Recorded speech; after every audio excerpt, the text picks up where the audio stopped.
Don't all talk at once. We got Dan, we got Lisa. Or Senator Lassa, I'm sorry. Who else is on the phone? There we go. Good.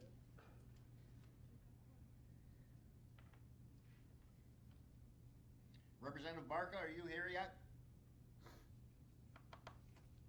Someone has entered the conference.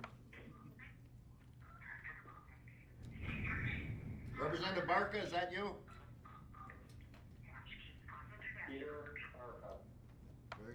Very good. Welcome. Okay, I think we have. Someone has entered the conference.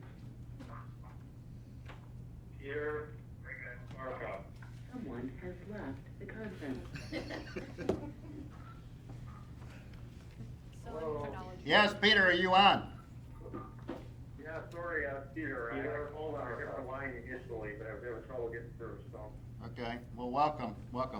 This is Ray Drager. I'll call the audit committee for December to order.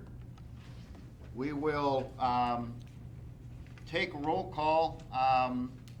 On the phone, we have, please identify yourselves, please. Julie Lassa. And Aaron. Someone has left the conference. We've got Dan Aarons.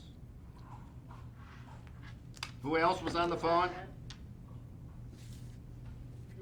So Julie Lassa and Rob Hutton. And Rob Hutton, okay. I think Peter was on, but someone just bounced off. Yes, I'm on as well. Okay. Okay, here around the table, of course, Ray Drager, I'm here. Audie Nair. Trisha Brown. Mark Hogan. Anna Renfro. And Lisa Mauer. Okay, again, welcome to all of you. Thank you for joining us today on this beautiful sunny day in downtown Madison. First order of business is the minutes from our October 23rd meeting. I would like to, we have two sets of minutes, both the executive committee meeting or the closed session and then the regular minutes. I'd like to approve those separately. So are there any concerns, questions, or additions to the regular meetings for the October 23rd meeting? If not, is there a motion to approve? So move. Motion, Move, approval. okay, Ray, moved, Peter Barca. moved and approved and seconded. Any discussion? Hearing none, all those in said motion signify by saying aye. Aye. Aye. Opposed, same sign, motion carried. Then the closed session minutes that were prepared by Representative Barca. Are there any additions or corrections to those? If there are none, is there a motion to approve those? So move. Motion to approve, I'll second that motion. Any discussion? All those in favor signify by saying aye. Aye. Aye. Aye. Opposed, same sign, motion carried. Okay, moving then on to item number 3. The discussion of the reporting the suspected who's gonna do that? I'm gonna do it. Okay? Mark will lead us in that discussion. So with we've- representation. Okay. Thank you, Ray. We have established a procedure that was reviewed at the awards committee meeting last month. It's being reviewed here today, and it will be reviewed and approved as part of the board meeting next week. And we've really taken two avenues on this. One is if there is a misrepresentation or discrepancy that is determined both prior to an award approval and then after the contract execution. And so the prior to the award approval or contract execution, what will happen is that we'll, if we're made aware of a discrepancy, the staff will try and reconcile it. If we're not able to reconcile it, we'll deny the application. If we are, we'll move, if we can reconcile it, we will move forward with the process. In the event that we do not move forward, then the CEO will determine that if the award had gone through, would the state have incurred any material loss? And if in fact his or her understanding of it is, then the appropriate authorities would be contacted. And then the CEO would also notify the board of directors in the event a referral is made to the authorities. If after the contract is executed and a discrepancy is, we're made aware of a discrepancy, and however that comes to our understanding, then it will go back through the underwriting manager, the vice president of credit and risk to review it, talk to the applicant about it, and try and make a determination as to whether or not the discrepancy was intentional. If they feel that it was intentional and it could result in a loss to the state, then we'll document that and we'll forward it to the appropriate authorities based on the CEO's approval. Again, the CEO will make that recommendation, and then also in both cases notify the board of directors if there is that discrepancy that might have resulted in an eventual loss to the state. Okay, are there any questions or comments regarding that procedure? Yes, Ray, this is Peter Barca. One thing I would recommend is, I know that under the agenda, we plan on having the audit bureau address the committee. And this is one issue where, this has come up before. And so I would ask, and I know they've got a timeline as well, and I asked that prior to addressing this and the other items, why don't we, if we could maybe allow them to give their presentation so we could ask questions. So as we're going through this, we can kind of make sure that we're in compliance with, with the recommendations and with the findings that they had. I think that would be very prudent and I think helpful for us. Okay. I see no issue with that, Representative Barca. I think that's a good recommendation. We only have actually one item prior to them making their presentation, but we certainly can defer that until they've had their opportunity to address us. As it relates to... Thank you. Pardon? Yeah, I just said thank you. Oh. Representative Barca, this is Mark. Just to be clear though, that what we're looking at, the procedure here, was not identified as one of the LAB recommendations. So this procedure is not one of the 25 recommendations that they made. Mm-hmm. Now, this is our own internal procedure. Correct. That we disseminate to our employees and to our board of directors as to how we will handle a discrepancy should it occur regarding a particular client or contract. That is correct. Correct. Correct. Okay. Is this any kind of misrepresentation? No. Well, it's a discrepancy, and Okay. and so if there's if the example would be if somebody says for example, they own something as simple as they own 2 homes, but we find out that they own 3 homes. Is that a discrepancy? Is it material? And you have to go down that path of determining whether or not that misrepresentation or that discrepancy would result in a loss to the state.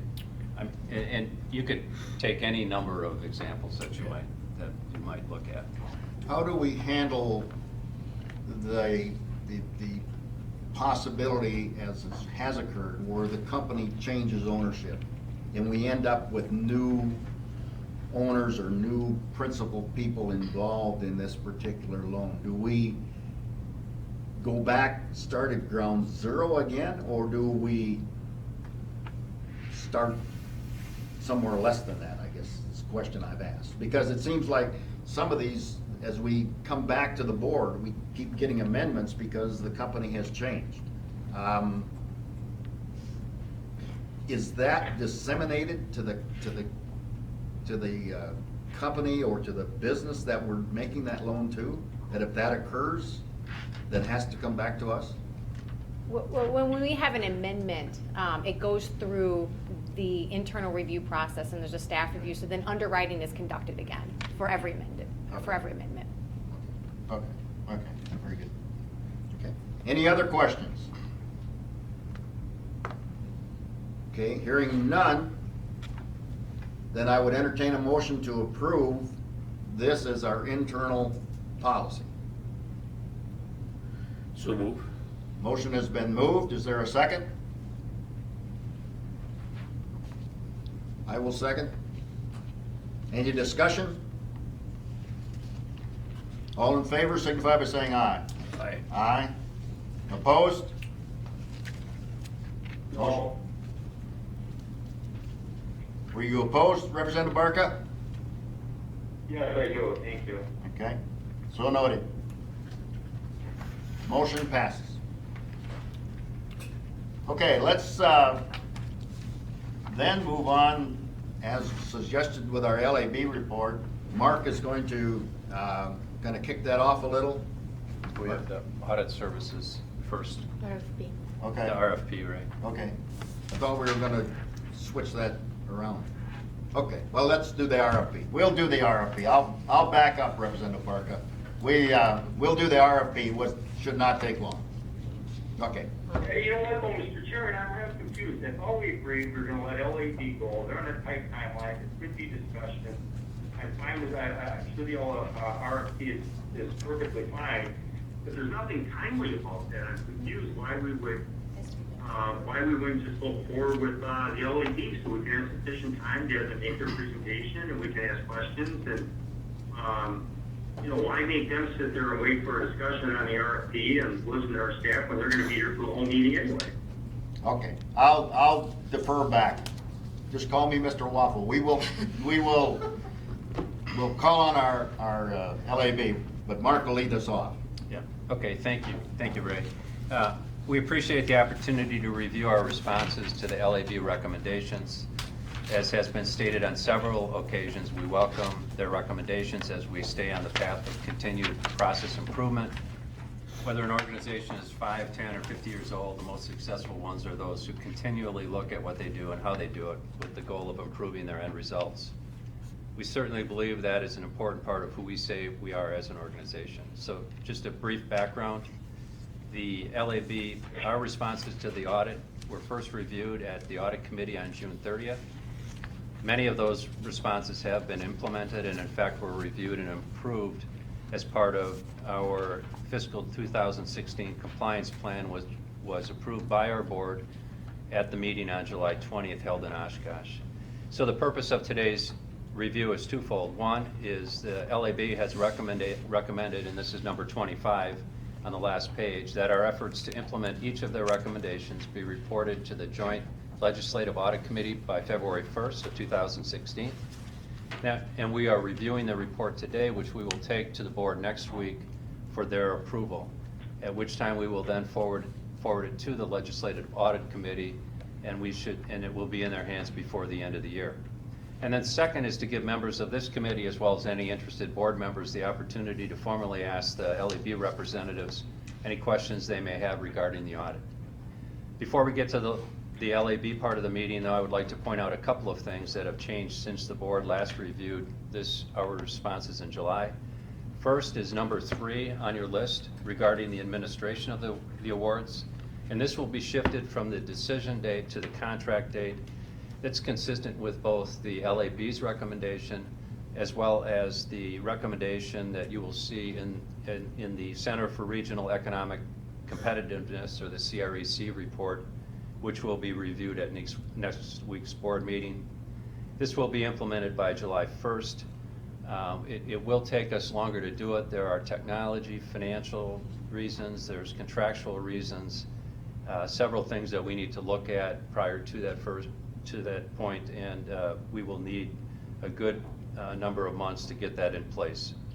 And then finally, there are several points in the review regarding verifications, and as you can see, we will be hiring an auditor to verify the accuracy of the jobs data, as well as the award verification, which is a statutory requirement. So with that, I would invite Joe Chrisman and Dean Swenson, and their team to join us at the table. And Ray, I would turn it back to you. Thank you. Thank you.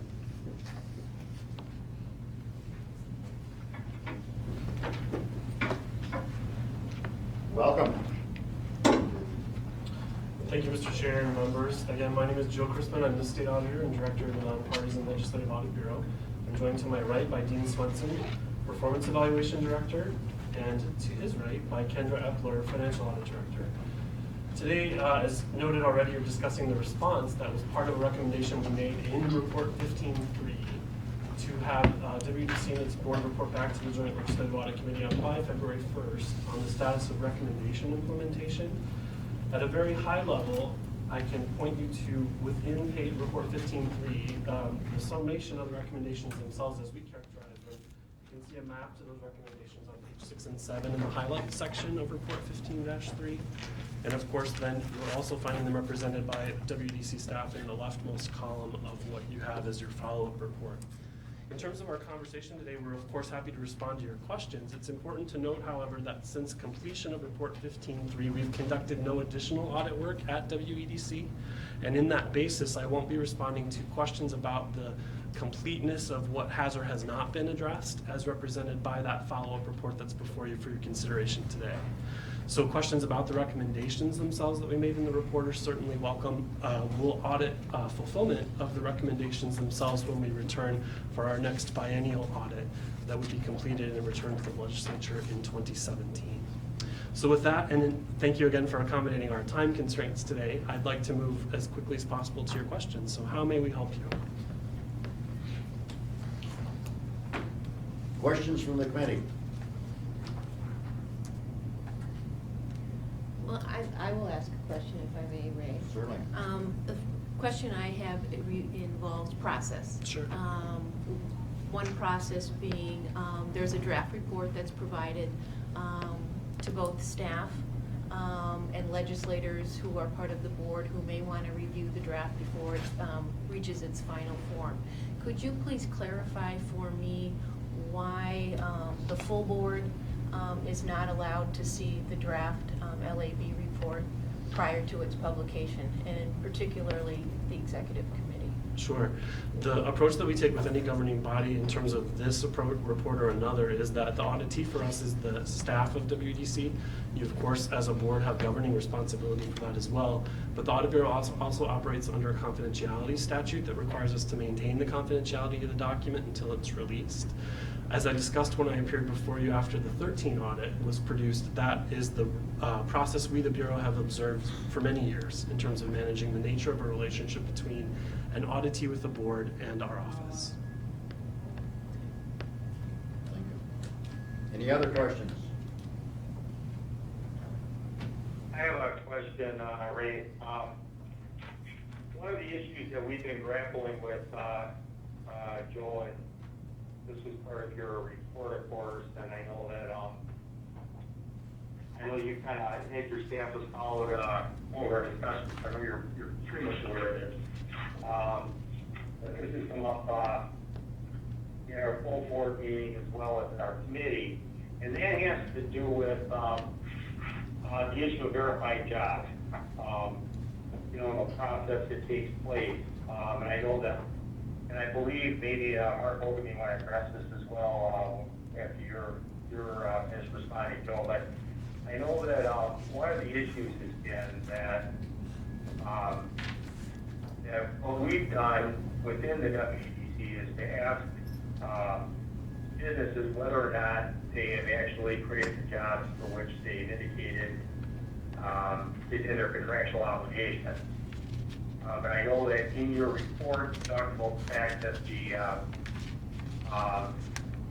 that the law calls for some sort of a verification process, either through reviewing like payroll records or through talking to HR. There could be any number of steps that can be taken. And I know Jake, who unfortunately has left us, had talked about the fact that they were looking for other ideas as well, beyond just what you had suggested in the report. In our last board meeting, we talked about a few of those ideas. Can you discuss that issue and why this is from the standpoint of the audit bureau, what makes why this is imperative, and what further steps are needed. Thank you, Representative. Happy to. I would direct the committee's attention to pages 48 and 49 in the audit report. This is report 15-3, and I'll ask Dean to describe a little bit of our findings with respect to verification. Yeah, I'll talk first about the tax credit programs. Really, WEDC handles grant and loan recipients of verification of jobs differently than it does for the tax credits. Representative Barca mentioned, I think, the tax credit parts, so I'll start there. The law requires, as we point out on the bottom of page 48, that WEDC has to annually verify information submitted by businesses on the extent to which contractually specified outcomes were achieved. So it's verify the submitted information. In our file review, we took a look at a number of contracts that, tax credit contracts that WEDC had executed in fiscal 14. And what we found is that sometimes, or oftentimes, businesses submitted lists of their employees.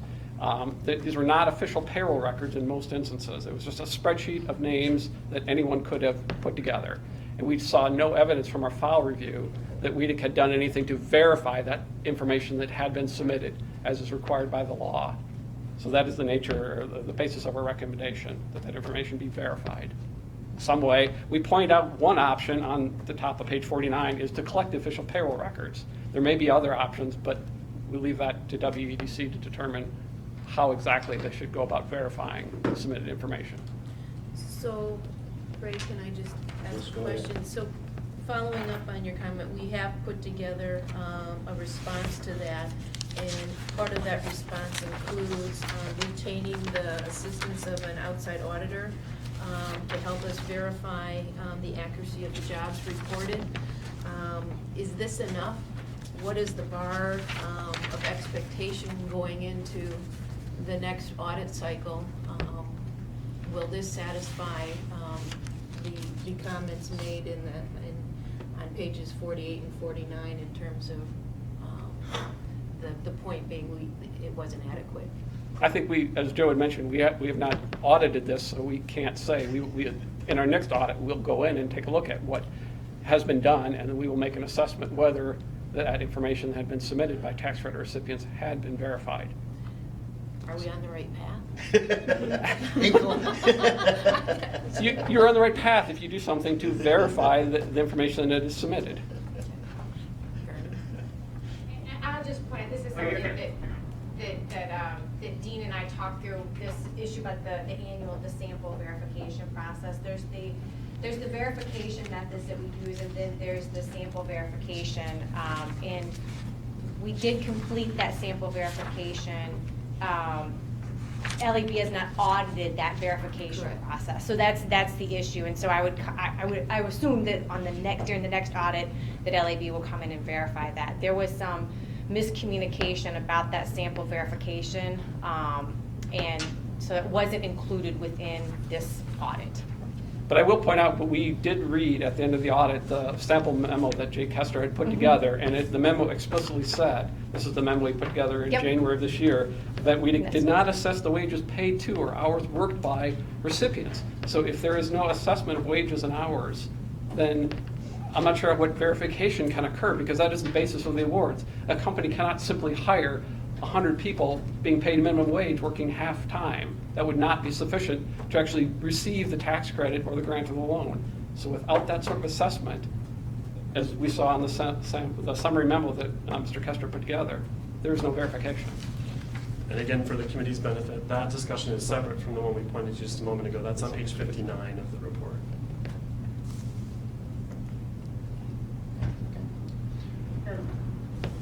Yes, go ahead.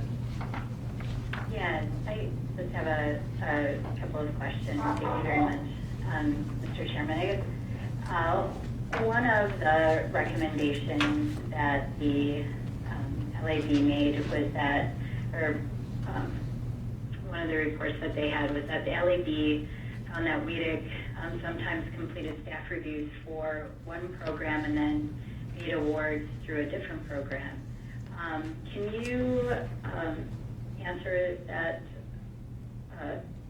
what you found and what you would recommend that if the WEDC staff had completed a staff review for one program that then ultimately made an award from a different one, would you suggest that they also then have to complete a staff review if they did switch programs? Yes, Senator Lassa, I think you're talking about an analysis we discussed on page 23 of our report. So we do have a recommendation. We have found 3 instances in which businesses had applied for a tax credit initially and had subsequently decided that they didn't want to follow through with that tax credit for various reasons, that they wouldn't be able to meet the stipulations and obligations of the tax credit program. And so they subsequently decided to apply for a grant or a loan. And at that point, staff completed a brief addendum to the staff review, but in completing that brief addendum, they didn't address all of the issues associated with the particular grant or loan program that would have needed to determine whether the grant or loan should have been awarded. And so that is why we recommend on page 23 that the full staff review be completed for the program through which the award is made. And Senator Lassa, this is Mark. We agree with that point, and that is the process that we follow. Okay, and then also I think it was on the next page. And I think this has been a real sticking point for a number of folks in the legislature as well as just the public, is that I think that you found that that in our 2013-14 contracts, you had a question about how those were written, and that WEDC may require recipients to repay grants and loans in situations where, perhaps they have not met their contractual obligations. And I guess, the question is,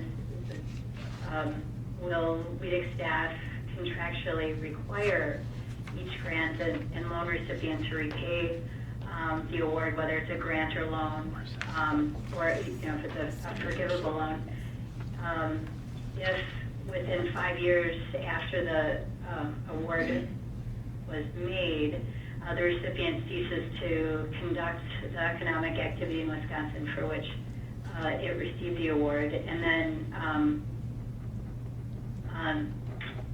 commences substantially the same economic activity outside the state of Wisconsin.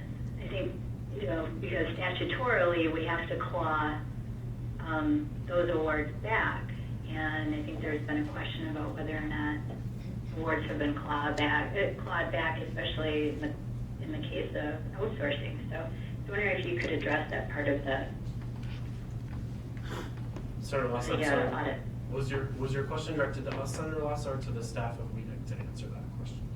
Well, I think if you could just talk about, what you found and your recommendation, and if WEDC staff feels comfortable addressing that, I'd appreciate an answer.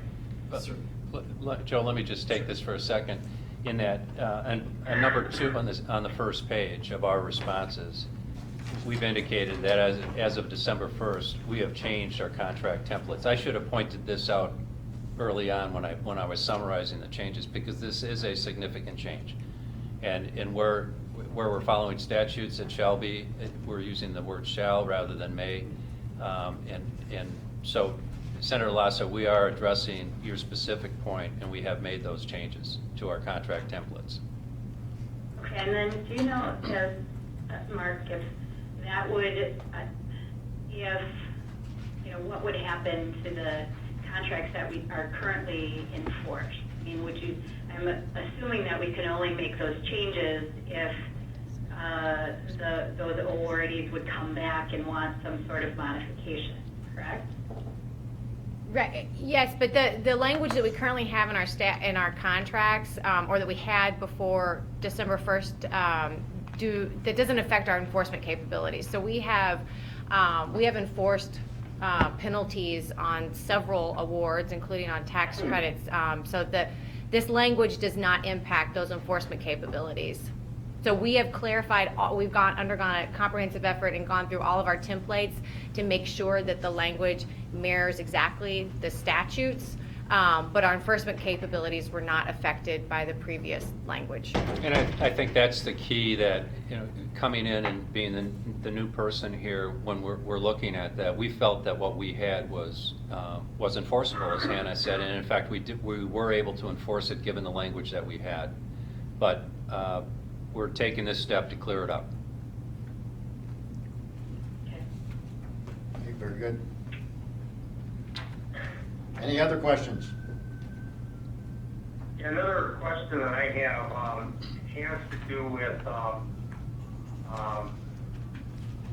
the issue, and I'm trying to figure out, I think it's on page 24 of the report, that deals at requiring grant or loan recipients to repay the grant or loan within 5 years after being awarded the funds to recipients' economic activity.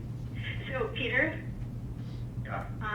I had just asked that question, and Hannah and Mark had said that they've gone through and they made that change as of December 1st.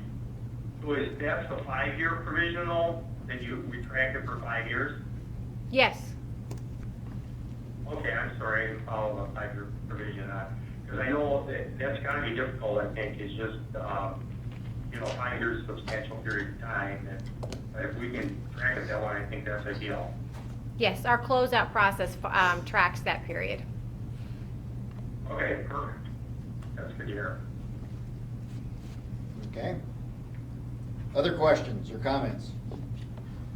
And the only other one, this goes back to what we said earlier, when we do the sampling to figure out, because I think this is really, kind of an important thing by judgment, but in terms of being able to determine whether or not these jobs have actually been created or not, and I know that we're doing sampling, so I'm not clear, I'm not sure I fully follow how we do that. I mean, do we require in the sampling that these payroll records or tax receipts, or how do we exactly analyze whether or not they've complied when we do this sample? Do we go visit them? Do we just ask for records to be sent to us, and if so, what records? I just want to make sure that's the thing that I'm...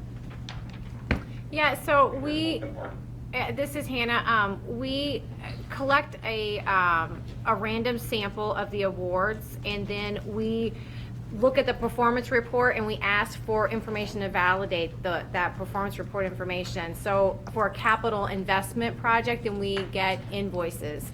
And I don't have the policy in front of me that has all the details on it, but we are getting verification information so that we can, if they say that they spent $10 million for a new building or on equipment, then we're getting those invoices for that equipment to verify it. Yeah, what about, I agree, that's much easier to track, I think, but what about on the job side of the equation? How do we handle that? See, and we were there, we talked about that. We talked about that a little bit earlier too, Representative, and the question was asked from here as to how we verify that.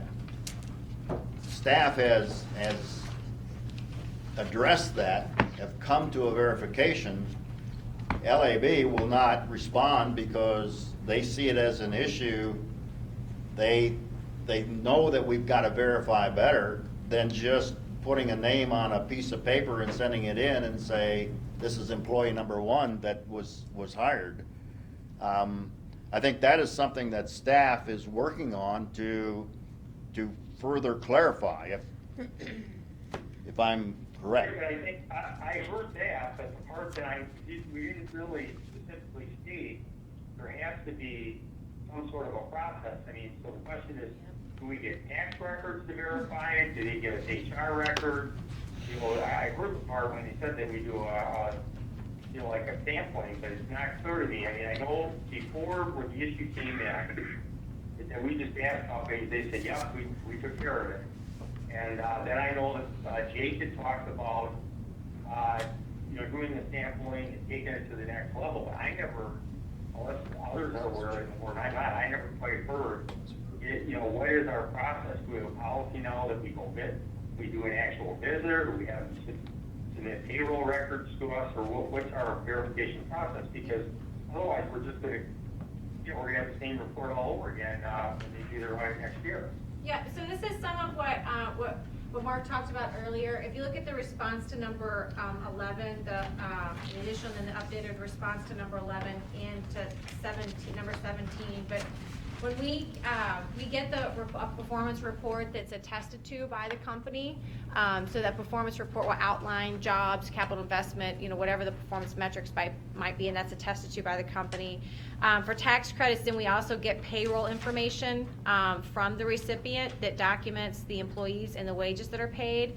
And then additionally, we complete that verification of the sample of the award. So those are the three things that we currently do. We are also going to start in this calendar year having the auditor with the RFP process. Part of that RFP process is for this auditor to as part of the project being to look at agreed upon procedures and how we report those jobs. So the outside auditor that is doing an audit of our financial statements will also be auditing and reviewing our jobs reporting measures. And then in addition to that, for the sample verification that we currently conduct in-house, we are going to have an independent auditor conduct that sample verification. So those are all things that we do. It's not, there isn't just the sample process. We get the performance reports, we get the payroll data, and then we on top of that review the sample. Okay, so I'm looking at this sheet here. It says receipt of payroll information from requested documenting employees and wages. So they'll just send that to us, so we're not going to go out to a site visit necessarily, correct? No, not unless we have a site visit. We require site visits for certain awards at certain thresholds. I don't know what the numbers are off the top of my head, but certain thresholds require one site visit or two site visits. But no, we're not for every award going in and doing an audit of those records. And I know that Tricia has actually an update about what other states do based on work with CREC. Representative Barca, again, this is Tricia. So when Mark and I were visiting with our counterparts of other state agencies, state economic development organizations, we asked that question, how are they doing their jobs verifications? And most of them are very similar to us, operating in much the same way. The one other activity that some have are data sharing agreements with other state agencies. And so I think that's something that you may see in one of the recommendations next week, is looking at possibly doing that for additional verification. Mm-hmm. Okay, good. That's great, Tricia. I'm glad you guys talked to other states as well. And I know Lisa tried earlier to ask the auditors. I know it's hard for them to really address this, but it seems to me like this would satisfy it if we had actual payroll records, because I think that's what they suggested. So I don't know if Joe can respond to that or. No, and again, I don't want it to seem as if we're playing a game. We're not in this case, but the basis of any judgment we render as the audit bureau is based on audit evidence. And so until we have the opportunity to look at that audit evidence and consider it, I would be speculating on the sufficiency with which it was executed, the compliance with which the WDC staff may follow a policy that's created, all of which at this point you would expect would go very smoothly. But until tested through the audit process, I'm just not able to tell you this will address it. Peter, I think. I see what you're saying. Yeah, Peter, I think it's fair to say that staff takes this very seriously, the job verification. And if someone feels that the information we're receiving is not appropriate and there might be a discrepancy, we certainly would encourage them to elevate that and continue the conversation. And I think too, as I take two steps back and think as a taxpayer of this great state of Wisconsin, what LAB is asking for is exactly what we should have. I mean, if we say we're going to start a company with 10 individuals and we've got payroll from 10 individuals, we ought to know that there are 10 real individuals out there, not 8 individuals and 2 cows. I mean, we need to know that we've got 10 individuals that are gathering funds. And I think LAB is smack on, and I think staff is not wrestling, that's not the right word, but is making changes and adapting to the point that, yes, we do have 10 people out here, and they are real, and they walk, and they do everything that people do. So, Yeah, I agree with you. I think that's well stated. I know that we've been, as a board, I think we've done a nice job of trying to continually get at this issue and understand it fully and make sure that we're, in full compliance with that. So, I'm glad to see it in writing here, and I think that gives us a pretty good baseline to move forward, and hopefully, as Joel suggested, the auditor, I mean, if we execute it now properly, where we actually receive these and we're thoroughly checking against what the contractual obligations are, it seems to me we'd be in full compliance if in fact we execute it that manner. So, so I feel good about that, and Tricia, I appreciate the fact you guys have talked to other states too. I think that that's a pretty step to take. Yeah, and if I could just jump in here, I agree with Ray as well. And I think what's really important from the Budget and Finance meeting that Lisa chaired, that was one of the things that CREC was really keen on, is the verification of the fact that the jobs were indeed created, that the wages and what the awardee had promised actually had been fulfilled. And they did say that, it was something that has been difficult in other states to do that type of tracking and figure out a mechanism. But I think if we can look at what DWD has within their records, what DOR has, that may help us as we're trying to do the verification. But I do have a question in terms of the contracts and letter of intent. I know that the spreadsheet indicates that new staff review will be completed if more than 6 months pass before a decision is made on a proposed award. I guess the question is that will the agency staff complete a new staff review if a contract has not been executed within 6 months? Or will we complete a new staff review if a letter of intent is not completed within 6 months? Currently, if a contract has not been executed within 6 months, then yes, we go back and we redo the background checks and everything before we will execute the contract.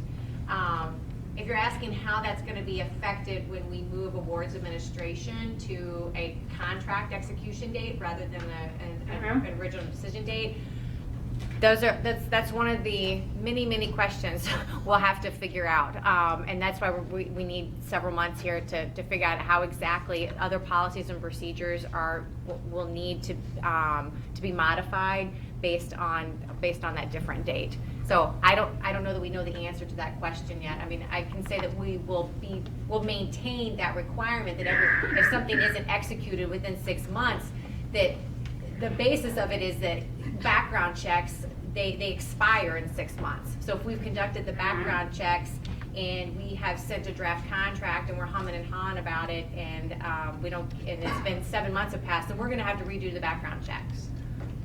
So, Senator Lassa, I think that is one of the advantages of trying to move a contract date closer to when the review is done, whether it's the 6 months or within that 6 months period. But once we've entered a contract, the only way that the contract can be changed is with an amendment, which would require a review. Right. So just to be clear on that. And also the 6 month date is relatively new, and it was implemented relatively not that long ago. And again, LAB was part of that, getting that decision implemented, in the fact that it was staff's decision, and I believe the Board's Administration Committee, we reviewed it there, where we felt that was a logistically workable time period, that 6 months period. So that's a positive side, again, of what's occurred out of the audit that we're presently reviewing. Okay, and then with that, so say the statute changes that will impact the potential contracts that we're signing. So we'll make sure that the contracts reflect what statute is at the time, correct? And then also taking into consideration the timing in terms of the, when the last background check was done and that type of thing. Make sure it's within the 6-month window, right? Yes. Well, maybe if I can jump in on that just to some degree, because I think maybe we can get some clarification from the auditor on this, because I know that we've grappled with that as a board, particularly on I know one award for sure, there's another one as well that came up. And if I'm correct, I think it was on page 82 of the report where, the issue becomes, and I think this is a practical reality that sometimes, makes this very difficult for us. And that's the idea that sometimes companies take a while. So they apply for the money, they think they're moving forward, and all of a sudden they run into a problem. It could be construction, it could be a contract with maybe one of their customers that gets delayed. And so the question becomes that, Charles Loftus just indicated, we're complying with the statute to the time that we made the agreement, but then a budget passes in the meantime. And, so then all of a sudden, contract execution date becomes different. You got a new set of statutes, I guess, from the audit bureau. So the idea there is if we have to comply with the new law, even though the contract was made under the old law, how do we make sure that we're fully complying? But also that, obviously we've got to keep pace with the company that we're working with, and of course they understand conditions can change too. But I don't know, Joel, can you expand on that just to make sure that we can honor our statutory obligations? Well, Peter, this is Mark. Let me just point out that on the last page, number 24, number 23, if a contract is not signed and a statute changes, the contract, when it is signed, has to follow the statutes that are in place at the time. So again, that's one of the reasons that if you move the contract date closer to when the decision was made, there's an incentive on everybody's part to try and get that contract signed as quickly as possible so that there aren't statute changes that could impact a decision that we were making, but as you pointed out, a decision that that company might be making relative to what they want to do, how much they're going to spend, where they're going to spend their money. So if the contract's not in place, it doesn't matter. But where Peter's going, he's looking for clawback. Are you not going back to some existing agreements and putting new restrictions on them? Is that where you're going, Peter? We're not. Well, I mean, that's a part of the equation, but of course, it could involve wages, for instance. Let's say next budget, the legislature increases the wages required for a certain program. Now, I'm looking at the language you said, Mark, on July 20th, it says, we approved that contract, a revised version, to clarify that we comply with updated statutes on the date they become a concept. So that's good, of course, but the question becomes that, if you remember one award, which I think was in full session, so we can't talk about that award, but I think what happened is that the legislature changed the provisions, and it took a while for that company. So I guess, but it sounds like this policy would cover that, but I just want to make sure from the audit bureau standpoint, with their report, I think we've done what they've asked. I want to make sure what exactly they're suggesting, because it would involve the salary paid, it would involve clawback, as you indicated, Ray. Let me just. And just again, my goal here is to make sure next time we get a sterling audit, and I think that would really serve our board and serve the entrepreneurs of Wisconsin well. I agree, and I'll ask Joe to respond, but remember, contracts are two-way streets. So if we sign a contract with somebody, we say this is what we're going to do, and if we sign it under the statutes that are in place, this is what we're going to do, this is the obligation that we're taking on, whether it's for the state or for anybody else. Conversely, the applicant is signing a contract that says, if they do this, these are the requirements that they have under the terms of that contract. So whatever the statute is at that time, we can't move the ball on the company and just unilaterally make a decision that because the statute changed after the contract, we're not going to be able to change the terms of that contract. Unless there's an amendment that needs to be put in place, and if that is, then you're up to entirely different negotiations and a different level of staff review. Representative Marquez, I heard your question. You were really just testing, in some ways, your understanding of the audit finding, and of course, you're pointing to the right section in the report. It's discussed at the beginning in page 80, 81, 82, leading to that example. But then the particulars that you're thinking about with respect to wages are the example that we cite at the top of page 44 of the report. So I feel like you're describing accurately the nature of what we pointed to in the audit as the concern.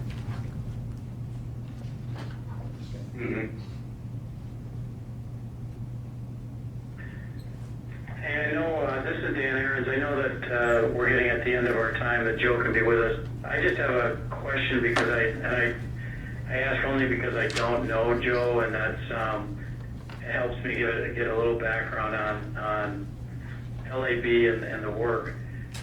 Can you just tell me how long you've been doing this work at LAB?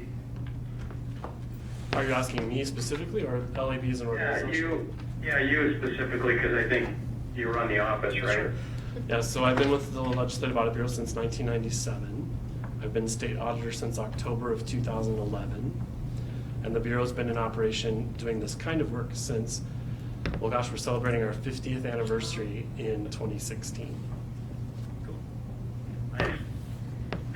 So, the other question that's a follow-up, Joe, is just so you would have some history. That's kind of why I wanted to know how long you'd been there. You have a long career there.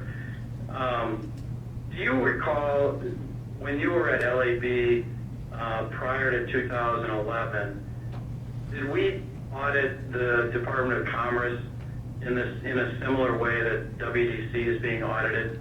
Just because in many ways the WEDC is formed out of the Department of Commerce, and where we started, we just basically picked up the procedures, the methods, the business practices of Commerce, and we put that into the WEDC. And we're you know, as Mark said, this is a journey of continuous improvement. We're going to make this a better agency. But was this the kind of audit that Commerce would have gone through? Thank you for the question. I do think that does help establish some organizational history. And so let me speak to that. If you look at the Legislative Audit Bureau's engagement in questions from the legislature about economic development programs, one of the first audit efforts in which we engaged was released by the Bureau in 2006. And at that time, the questions were, where are economic development programs in state government? And it was a broader review than of commerce, per se. So there were a number of different state agencies operating what we defined to be economic development programs. And so the numbers, I think if I remember correctly, are something like 152 programs and $152 million. There's something around those lines that were reported in that audit report 2006-9. We then saw the legislature respond with quite a few changes to the aspects of economic development administration, one of which WEDC and its board knows well. It's the Act 125 report, which resulted in the requirement for annual reporting to the legislature in October of every year about outcomes resulting from economic development activity. And so some of that effort, I think, has its origin in what those findings were in 2006, talking about ways to have reporting structures in place and the kinds of information available to the public and to the legislature on which it could base decisions. We then, as history moves forward in time, did a follow-up audit, if you will, looking again at across state government, where were those economic development programs and what was their status, and that was published in 2012 as a secondary report. And at that time, it was just WEDC was brand new, really. And so although WEDC was the responding entity at that time, it was really that the organization had functioned more as a transition tool for us in terms of doing that effort. So to the extent, have we audited commerce in the same way? I would say no. Both the 2006 audit and the 2012 audit were encompassing more than just one agency and its responsibilities. So in that sense, I think that history does bear out. I think it's a great question to keep in mind that there are changes that have been made by the state over time in how these programs are managed. Great, thanks for that. That helps, Joe. I appreciate it. You're welcome. Maybe I would just dovetail on that, because I think the other question that comes up a lot that, it's important to recognize is that, we obviously hire an auditor to do a financial review and financial audit. And when the audit bureau does an audit, they're doing a performance audit, to make sure that we're meeting our goal, meeting the banks for the audit. I know at times I think that the, many board members ask, well, why do we uphold? And, maybe Joel, you want to just explain a little bit the difference. And the other thing I think that it's reflected in the recommendations talking about the single audit as well, because that there is an intermixture there. But maybe Joel, you want to briefly hit that as well while we're on it. Certainly, if you just think about different hats that auditors can wear, when we're here with you, we're fulfilling a statutory requirement, as the board knows, for a performance evaluation and financial audit of WEDC. It's a biennial requirement. And in conducting that work, we're wearing the hat, of course, as the legislature's auditor. So the responsibility that we have is to look from the legislature's perspective and provide tools that will help provide effective oversight over governance that exists here at WEDC. That's different in some respects from the financial audit work that's done by your external firm hired by the board to review and attest to the representations made in the financial statements. Now, it's true that we, the Audit Bureau, do both kinds of work. We attest in some cases to financial statements, including those for the state. But in this particular case, we do not perform your financial statement audit. And instead, that's what SICKAGE does for you. Or in the current contract, that most recently completed audit is done by SICKAGE. And in that case, they are fulfilling the requirements to review your financial statements, asking questions about materiality with respect to the accuracy of what's presented in those statements, and rendering opinions about their overall representations. So I think that perspective is important to keep in mind, because the functions and purposes are different. When we conduct our work, we're coming through and looking at financial administration, but we're not wearing the hat as the external auditor who's looking at the accuracy of the statement. We're looking, again, from the perspective of legislative oversight and providing the report to the legislature to speak to those issues. Well, thank you so much, and it's from somebody coming from the business side of the organization. And as chair of the audit committee, it was a learning decision, or a learning process for me, because I'm all familiar with audits like were presented to us, but the audit that's being conducted by LAB is not part of our independent business organization, and so we're learning, and we thank you greatly for your patience and your perseverance to get us to where we are. And we look back over history, the very first audit you had with us, we were in transition. We had agencies with us that we couldn't have anymore because we were an independent agency, and that, I mean, we've gone a long, long way. And when I look at this report that's in front of us, it gives me inspiration, because it tells me that staff and I guess LAB as well, we're going the right way. We're becoming better today than we were yesterday. And you look at what our provisions are, or what our requirements are, and I look forward to that 2017 audit, because I'd look to have a very short sheet of material that will be presented to us. So again, I thank you for your perseverance, I really do. Any other questions? Yeah, just real quick, Ray. Okay. Hopefully this will be a short one. I know that the LAB had identified some concerns with job numbers that were associated with our Act 125 report, and that they had looked at and found some issues with the 71 awards. And I know, Joe, I know you guys have to head out, but if you could just briefly talk about that. And then I don't know if there are new steps that we'll be taking as we're looking at reviewing some of our processes just to make sure that we have accurate information in the annual economic development report that's given to the legislature and the public. Senator Lasso, thank you for the question. For the committee's benefit, again, this is discussed in and around page 63 and 64. The center point table, I think that has the focus of the question is the jobs created, jobs retained table. It's table 14 on page 64. We go through quite a few examples of describing the ways in which one needs to read the table carefully and for a variety of reasons. I'll have Dean just speak to that. Yeah, we had noted in reviewing the data online that there were a number of inaccuracies in it that WEDC staff had said that there were some preliminary numbers that were put out online and subsequently changed. We found other instances of where a company in the prior year was supposed to retain a certain number of jobs, and in the following year that number of jobs decreased, and we were puzzled why that was, and the staff had indicated that, again, some of the information was inaccurate, some of it was preliminary and later updated. In addition, all the contracts, other than just a few, were still ongoing at the time of our audit, and so recipients had additional time to create and retain those jobs. We also talked about the jobs verification, some of the issues we had found, put all that together, and that's why we have some caveats around that table 14 on page 64. We're just saying these are the reported number of jobs created or retained. We couldn't attest to the accuracy of it being complete.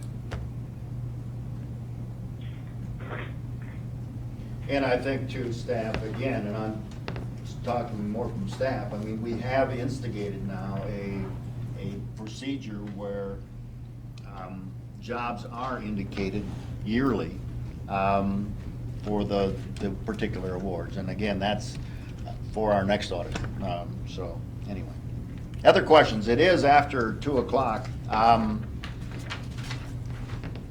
so I think I will close off questions. Again, I thank the three of you for joining us today.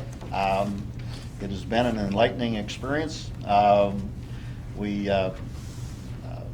Again, thank you for your due diligence and thank you for your cooperation. Thank you, Mr. Chair, and thank you for the committee for the time and attention.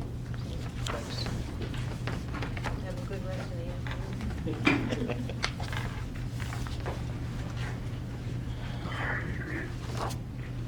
So Ray, again, this will be, this document will be reviewed, and we will be looking for an approval from the board at next week's meeting. Okay. And then at that point, once the board has had a chance to review and approve it in its entirety, then we'll be forwarding it to the legislative audit committee joint up. Okay, very good, very good. Very good. Okay, any other comments, questions, or concerns, or we will move on to our RFP. Natalia? We're coming back to the RFP. Thank you. We would like to present the RFP for independent financial audit services. The independent audit selected under this RFP will complete an annual external financial audit for the fiscal years ending June 30th, 2016, 17, and 18. The current RFP is slightly changed. We compared to one from 2013. We added two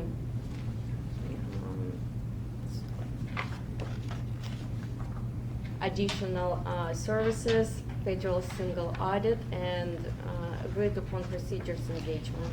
These are for additional fee.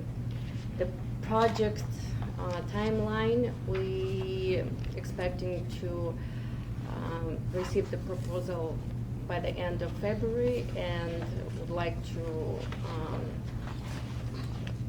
provide to audit committee sometime in March 2016, the whole proposals.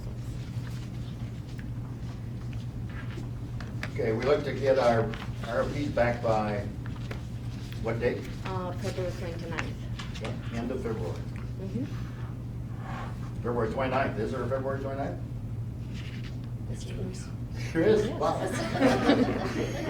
Every 4 years. I'm gonna stay low. I think that's in the statutes. Wow, okay. Cool. Okay, very, very good.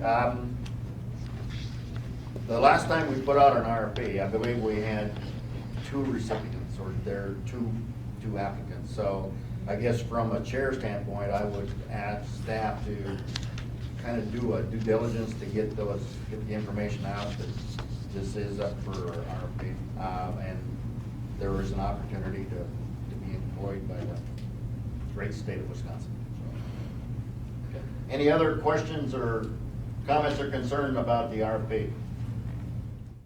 I have a couple of questions, Ray. First of all, I want to thank the staff on this report that they put together where they highlight. Can you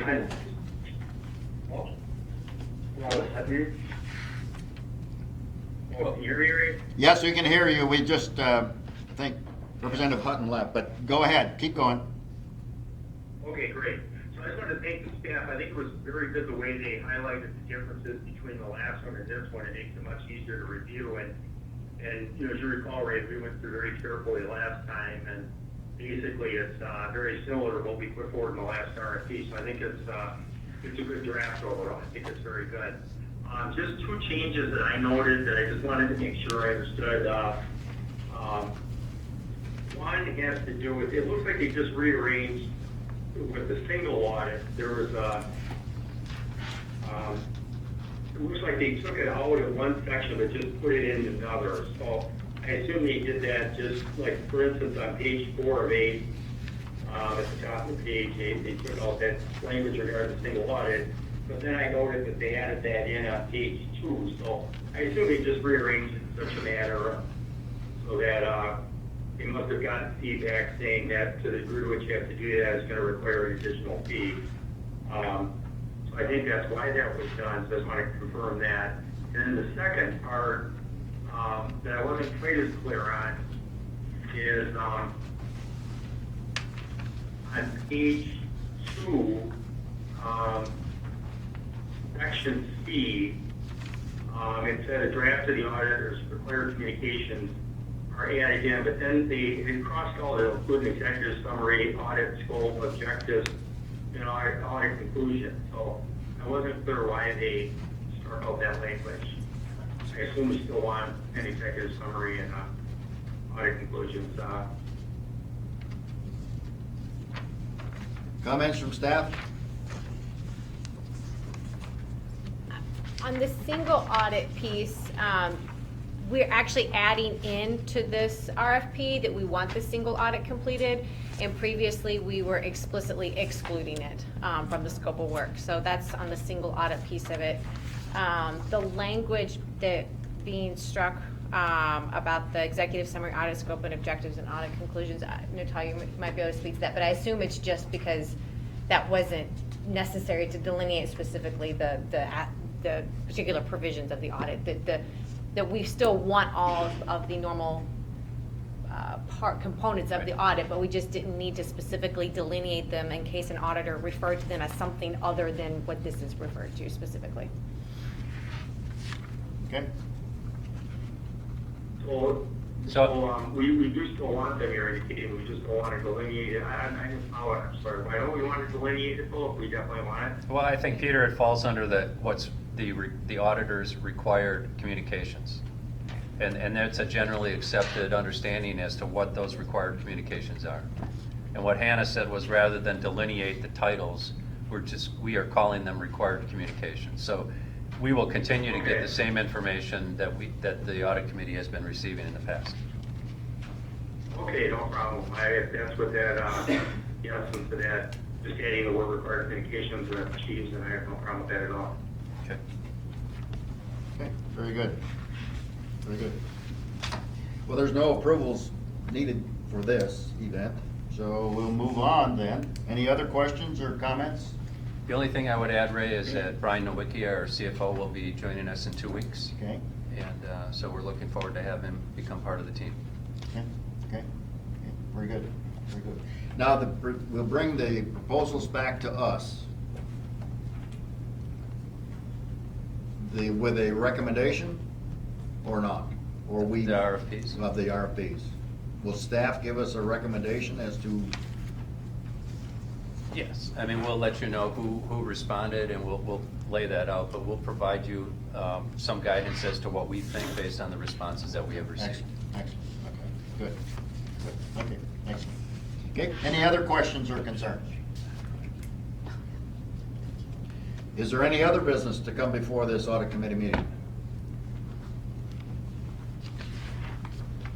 Hearing none, we stand adjourned. Thanks, Ray.